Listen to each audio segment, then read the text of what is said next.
അപ്പോഴും നമ്മുടെ റെസിപ്പി കണ്ടല്ലോ കൂട്ടുകാരെ, അടിപൊളിയാണ്. ഇനി ഇതൊന്ന് കട്ട് ചെയ്ത് നോക്കാം.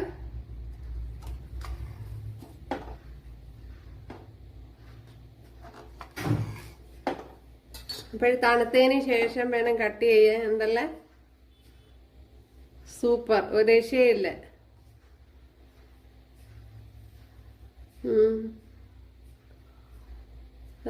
സ്പോഞ്ച്.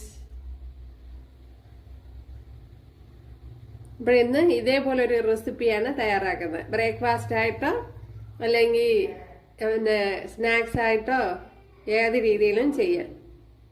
ശർക്കര ഒന്ന് തണുത്ത് വരണം. ഇതിലേക്ക് ഇനി ആവശ്യത്തിനുള്ള ഉപ്പ് ചേർത്ത് കൊടുക്കുക. ഇനി ഇതിലേക്ക് ശർക്കര ചേർത്ത് കൊടുക്കുക. പിന്നെ ഞാനിപ്പോൾ തണുത്തതിന് ശേഷമാണ് ചേർത്ത് കൊടുക്കുന്നത്. ഇതൊന്ന് കുഴച്ചു കൊടുക്കുക നല്ലതുപോലെ.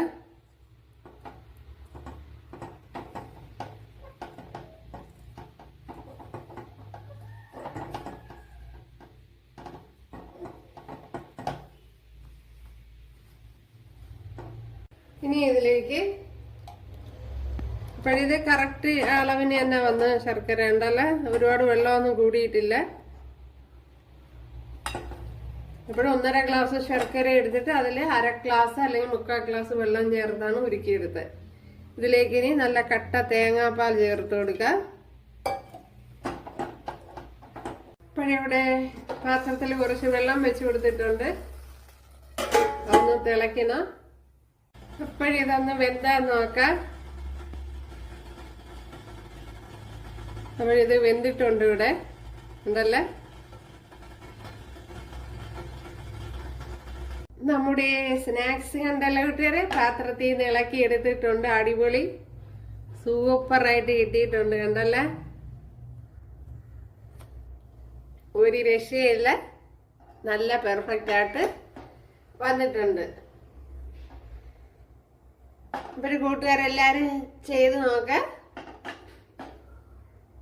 അപ്പോഴും നമ്മുടെ ബ്രേക്ക്ഫാസ്റ്റ് സ്നാക്സ് ഇവിടെ റെഡി ആയിട്ടുണ്ട് കൂട്ടുകാരെ. അടിപൊളി, രക്ഷയില്ല, ഭയങ്കര സോഫ്റ്റ് ഉണ്ടല്ലേ.